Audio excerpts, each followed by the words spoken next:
Hello everyone! In this class, we will learn about the extremum and maximum or minimum values of functions.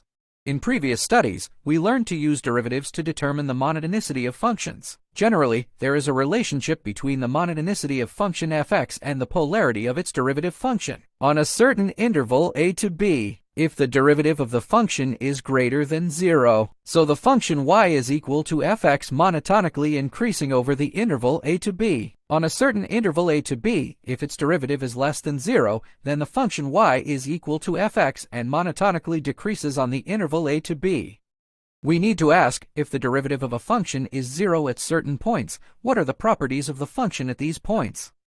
We will continue our research by using a picture we previously used to study the issue of high platform diving. Observing the graph, we found that when t equals a, the height of the high platform diver above the water surface is at its maximum. We enlarge t to be equal to the function ht near a, as can be seen from its graph. When t is equal to a, the derivative of the function ht is equal to 0. When t is equal to a, and t is less than a, its derivative is greater than 0, and the function ht monotonically increases. When t is greater than a, its derivative is less than 0, and the function monotonically decreases. That is to say, around t equals a, the function value increases first and then decreases. When t passes through a from small to large, its derivative is first positive and then negative. And we noticed that its derivative function is continuously changing. Therefore, the derivative of a function at t equals to a is equal to 0. For this specific function, we just analyzed that it has such properties. Does the general function y equal fx have the same property? To study functions, we can start with function graphs to investigate the properties of functions. And we need to be good at approaching from the perspective of independent variables and function values. We should also be good at using derivatives as tools for research. For example, we can use this image to consider these issues. What is the relationship between the function value of y equal to fx at points where x equals a, b, c, d, e, and the function values near these points? What is the derivative of y equal to fx at these points? Near these points, what is the positive and negative sign of y, which is equal to the derivative of fx? Taking x equals a and b as an example, we can find that the function y equals fx, and the function value fa at point x equals a is smaller than its function values at other points near point x equals a. Therefore, when x equals a, its derivative value is equal to 0, and the derivative value on the left side of point xa is less than 0. On the right side where x equals n, its derivative is greater than 0. Here, everyone needs to understand the meaning of x being around a. Actually, around x equals a. It refers to a very small interval. The endpoints of this interval are one smaller than a and one larger than a. This range should be as small as possible. So here, we are using natural language to express it, around x equals a. In advanced mathematics, we also use symbolic language to accurately depict the meaning around x equals a. Similarly, the function y equals fx, and the function value fb at point x equals b is greater than the values of other functions near point x equals b. Therefore, when x equals b, its derivative value is equal to 0, and the derivative value on the left side near point x is greater than 0. The derivative value on the right side near point x and b is less than 0. We call a the minimum point where the function y equals fx. Fa is called the function y equal to the minimum value of fx. We call b the maximum point where the function y equals fx. Correspondingly, fb is called the function y equal to the maximum value of fx. The minimum and maximum points are collectively referred to as extremum points. The minimum and maximum values are collectively referred to as extremum. It should be noted that the maximum and minimum points of a function are not unique. For example, you can observe this image where f, c, and e are all the minimum points of the function. b, d are all maximum points of the function. So the maximum and minimum points of a function are not unique. Correspondingly, we can also obtain the maximum and minimum values of the function, which are not unique. For example, based on the previous foundation, we can easily know that fa, fc, and fe are the minimum values of the function, and fb and fd are both the maximum values of the function. We have to ask, is the maximum value of a function always greater than its minimum value? In fact, the extremum of a function reflects its size near a certain point. It characterizes the local properties of a function. Therefore, in this sense, the maximum value of a function is not necessarily greater than the minimum value. For example, in this graph, the function has a maximum value of fx4. There is a minimum value fx1, but we observed that the maximum value fx4 of the function is not greater than the minimum value fx1 of the function. Please take this matter seriously. In the above discussion, we used derivatives as a tool to obtain an important property of a function, the concept of extremum and extremum. So we have to ask, is the point with a derivative value of 0 necessarily the extremum of the function? In fact, the point where the derivative value is 0, not necessarily the extremum of the function. For example, the function fx is equal to x3 power. Its derivative is 3x squared. When x is equal to 0, its derivative value is 0. When x is not equal to 0, regardless of whether x is less than 0 or greater than 0, there are derivative values greater than 0. So the function fx is equal to x3 power. It monotonically increases from negative infinity to positive infinity. Therefore, we can conclude that 0 is not the extremum of the function fx to the power of x3. It should be emphasized that the functions studied in the high derivative section are all differentiable everywhere. Therefore, generally speaking, the function y is equal to the derivative value of fx at a certain point, which is 0. It is a necessary condition, not a sufficient condition, for the function y to be equal to fx and take its extremum at this point. That is to say, if the function takes an extremum at a certain point. So the derivative value of the function at this point is 0. Conversely, if the derivative value of a function at a certain point is 0, it cannot obtain the extremum of the function at this point. The function y we just mentioned is equal to the third power of x, which is easy to see from this example. So besides determining that the derivative value of the function at a certain point is 0, we still need to assess the vicinity of this point. Has the sign of the derivative changed? What are its specific changes? So these issues should also be taken seriously by everyone. Let's consolidate the knowledge we just learned through an example. Find the extremum of the function fx equal to 1/3 of the cube of x minus 4x plus 4.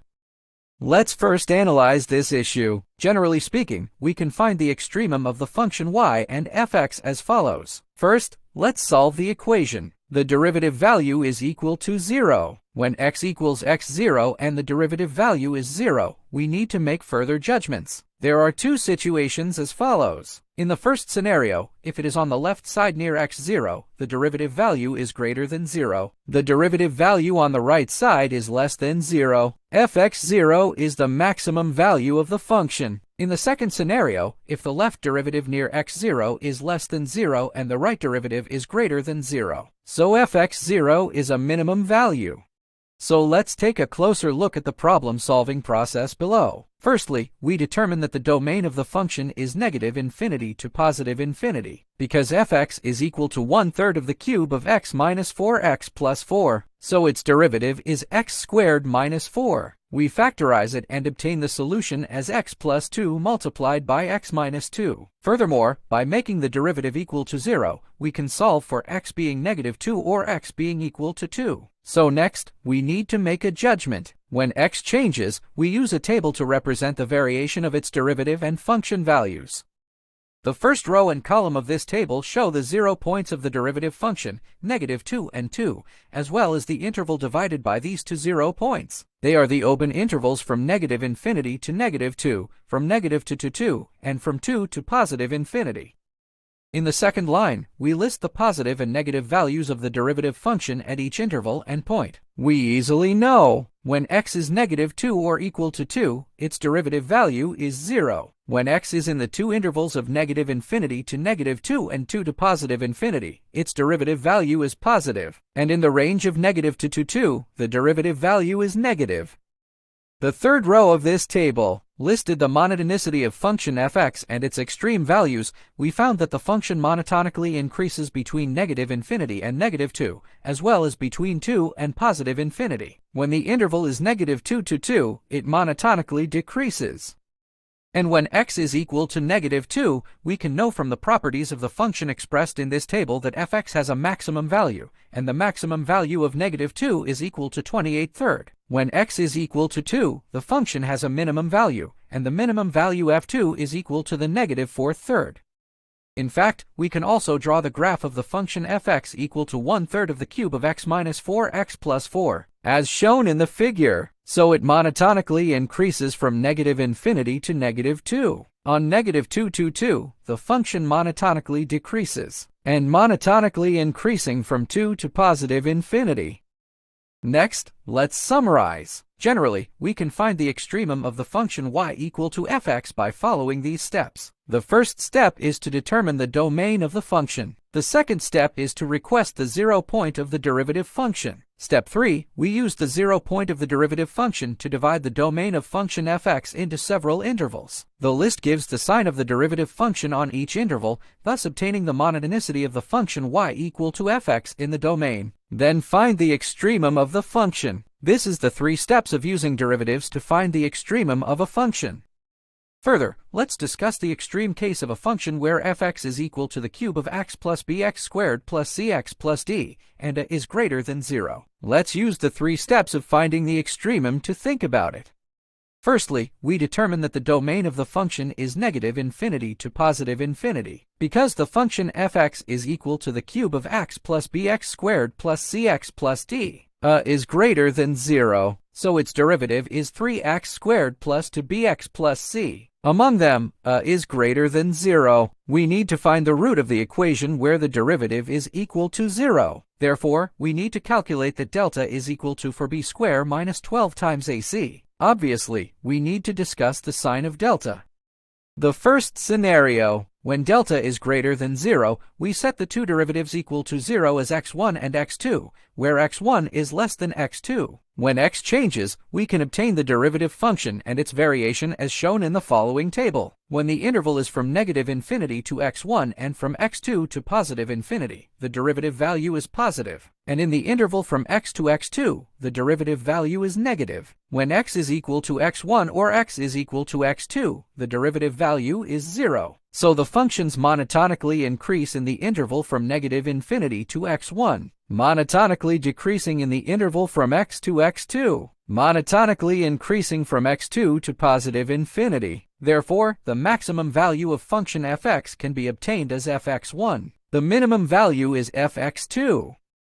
Let's take another look. When delta equals 0, the derivative is equal to 0. It has two equal real roots. Let's set it as x0. It's easy to come up with this at this time. The derivative function is equal to 3x squared plus 2b plus c. It can be formulated to obtain the square of 3a multiplied by x minus x0. Since a is greater than 0, the value of the entire equation is greater than or equal to 0. We can also create such a table to represent it. When x is from -infinity to x0 and from x0 to +infinity, its derivative value is positive. And when x equals x0, its derivative value is 0. Therefore, the function monotonically increases over these two intervals. Furthermore, since our function is a continuous function, it also monotonically increases from -infinity to +infinity. Therefore, the function f(x) has no extremum.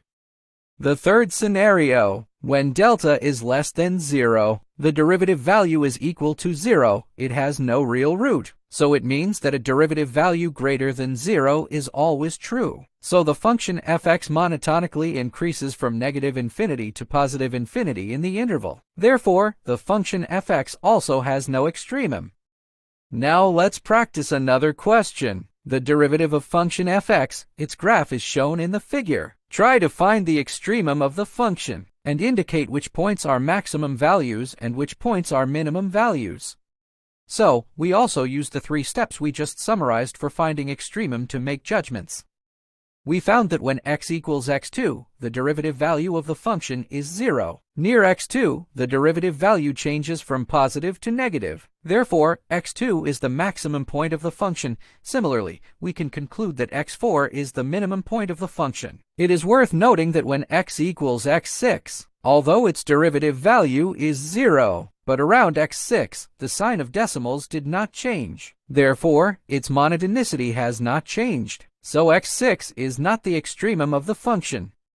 We know that the derivative function is also a function. So what are the maximum and minimum points of the derivative function? In fact, we can use derivatives to determine the extreme points of a function. We can also make judgments based on the definition of the maximum point and the minimum point. According to the definition of extreme points, it is not difficult for us to obtain. x1 and x5 are the maximum points where the function is a derivative. x3 and x6 are the minimum points of the derivative function. Let's summarize the learning content of this lesson. In previous studies, we utilized the positive and negative nature of derivatives to investigate the monotonicity of functions. Furthermore, we utilized the zero point of the derivative to study the extremum of the function. This reflects the instrumental role of derivatives. It should be noted that when determining the extreme points or extremum of a function, pay attention to checking whether the polarity of the derivative has changed near the zero point of the derivative. Specifically, how has it changed? We can also use the definitions of extremum and extremum points to make judgments. That's all for this class. Goodbye, everyone.